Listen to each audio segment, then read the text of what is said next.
What's up guys, back again making yet another video, first video of 2021. I figured I'd just sort of take the end of last year sort of to recover and really prep for this year, because I feel like 2021 I'm definitely planning on doing this a lot more consistently. And of course 1,000 subs being the goal. Now I have a whole 12 months to work towards that, as opposed to just a couple of months last year. So if you guys are new here, definitely subscribe, definitely like this video. Feel free to check out all my other videos. Some of them you might find here in the top corner throughout this video and all my other videos. Of course, those who are coming back, watching another video of mine, thank you guys for watching my content. Thank you guys for subscribing. Thank you for liking all my videos. Thank you for commenting, all of that good stuff. Hoping that 2021 is going to be a good year for all of us. And without further ado, let's start with the video.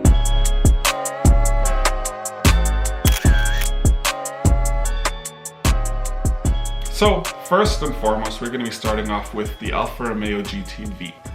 Now, if you guys are unfamiliar, Alfa Romeo is a car company that's been in the US ever since 2014, I would like to say. And they've sort of been around, but they've just never really been talked about that much, potentially until now. So they're coming out with a two-door coupe that's going to be costing only $50,000. Now, all of these are just rumors.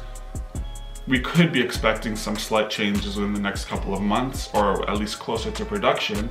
But we do know, at least in the base model, we're rumored to be getting a 2-liter, 280 horsepower engine. Which, I mean, for $50,000 is pretty reasonable. When you're looking at an Italian car, so it might be considered an exotic, $50,000 isn't the worst price ever. Now, how well the car is gonna actually hold up is debatable. I feel like stereotypically Italian engineering isn't known to be the best, especially when you're looking at your higher end vehicles like your Ferraris or Lamborghinis. You could probably find a billion different videos of people complaining about the car always being in the shop.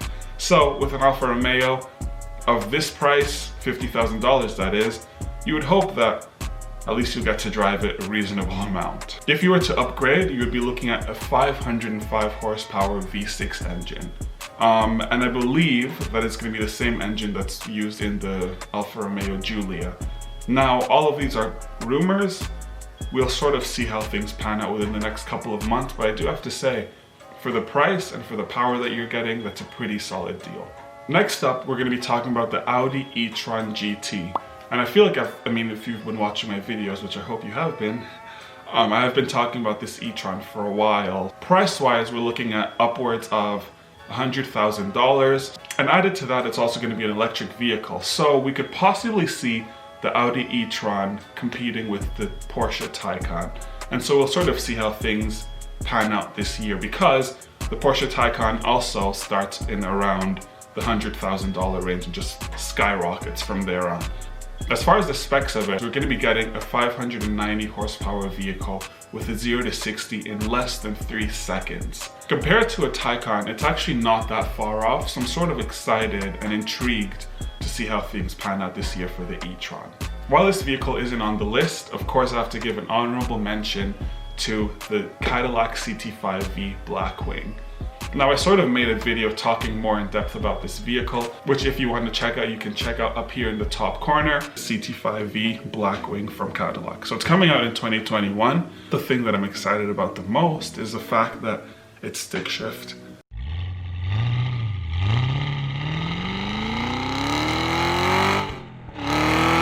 But I mean, the car itself just sounds amazing. I feel like you guys should check out the video. So next up, we're going to be talking about the Chevy Z06.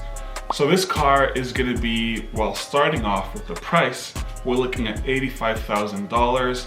As far as the specs, of course, we've seen the C8 come out fairly recently as the first mid-engine vehicle. Essentially, the Z06 is just going to really one-up that and take it to the next level. And power-wise, we're looking at a V8 engine that's going to be putting out potentially 600 plus horsepower.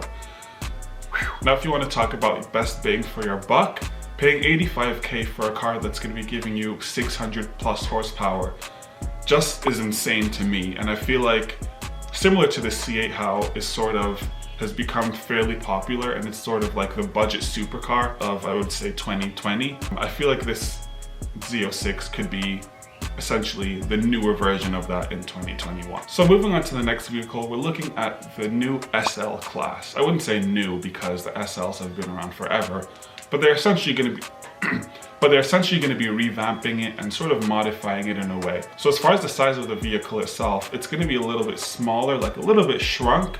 However, for the power, you're going to be getting a much sportier vehicle. And specifically, that means 430 horsepower from an inline 6-cylinder engine.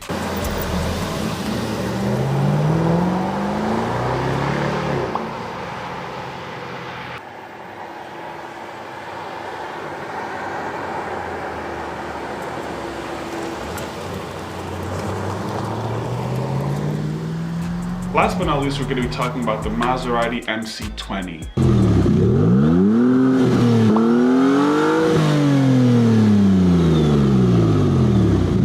Now, similar to Chevy, Maserati have decided to come out with a mid-engine sports vehicle, which is going to be costing upwards of $195,000. Looks-wise, such a nice looking car. This sort of takes the aspects from the Gran Turismo and just makes it that much more supercar-y, if that's even a word. But it just takes the general look of a Maserati and just like makes it look that much better. Just the balance of the vehicle and the shape or the profile of it, for me, is just probably one of the better looking cars of this list that I've given you. Specs wise, we're looking at 630 horsepower and a 0 to 60 in 2 seconds. So that's going to be even faster than the Z06, but of course, I mean, this MC20 is sort of teetering on the line. I wouldn't even say teetering, you might as well call it a supercar because price-wise it's going to be roughly $200,000. It's mid-engine. I feel like there are very few factors that don't make it a supercar, and there are more factors that do make it a supercar. So you might as well call it a supercar. In the future, they're planning on coming out with an electric variant of this car. So again, that's probably something to look out for. So these are my 5 cars that I'm really looking for. I guess 5.5 or 6 if you will, because I also talked about the Blackwing as well. But if you guys have some cars that you're excited about, let me know in the comments below. If you guys want me to talk about more cars that are coming in 2021, let me know that as well. I plan to come out with essentially another video just like this, but with SUVs. Of course, we have, off the top of my head, we have the Hummer EV, we have the Ford Bronco, both of which I've made videos on, and you can check them out up here in the top corner. But I'm hoping you guys enjoyed this video. I'll catch you guys in the next video. Peace.